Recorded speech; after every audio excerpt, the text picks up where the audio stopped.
நண்பர்களே, இன்று தமிழக அரசியலில் ஒரு பெரிய ட்விஸ்ட் நடந்திருக்குது.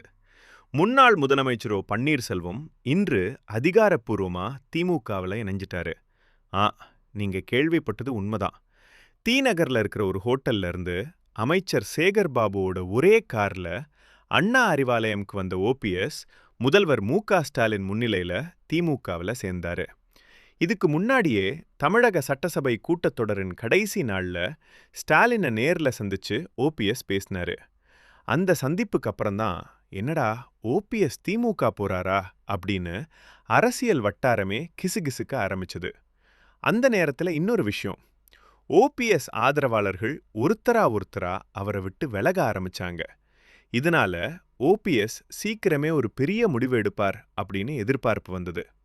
நம்ம எல்லாருக்கும் தெரியும், எடப்பாடி பழனிசாமிக்கு எதிரா அதிமுகக்குள்ள அதிகார யுத்தம் நடத்தினாரு ஓபிஎஸ். ஆனா சட்ட ரீதியாவும் சரி, கட்சிக்குள்ளேயும் சரி, அவர் பெரிய பின்னடைவை சந்திச்சாரு. இதுக்கரையில பாஜகவை முழுசா நம்பியிருந்தாரு. எப்படியாவது அதிமுகக்குள்ள திரும்பிடலாம் அப்படின்னு நினைச்சிருந்தாரு. ஆனா என்னாச்சு? பாஜக எடப்பாடி பழனிசாமியோட கூட்டணி வைத்து ஓபிஎஸ்ஸை கைவிட்டுடுச்சு.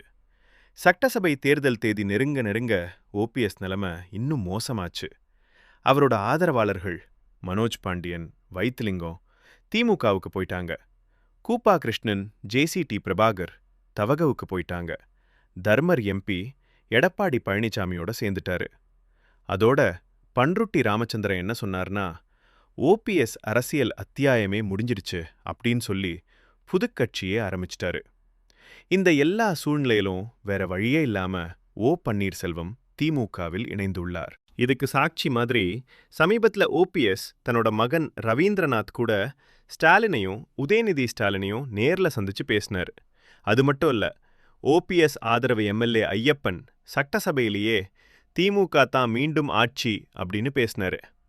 இந்நிலையில தான் இன்று சென்னை அண்ணா அறிவாலயத்துக்கு வந்து ஓபிஎஸ் முதல்வர் ஸ்டாலினை சந்திச்சு அதிகாரப்பூர்வமா திமுகவில் இணைந்தார்.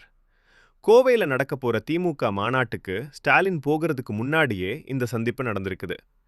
இப்போ பேசப்படுற இன்னொரு விஷயம் என்னன்னா, ஓபிஎஸ் தன்னோட எம்எல்ஏ பதவியையும் ராஜினாமா செய்யலாம் அப்படின்னு தகவல்.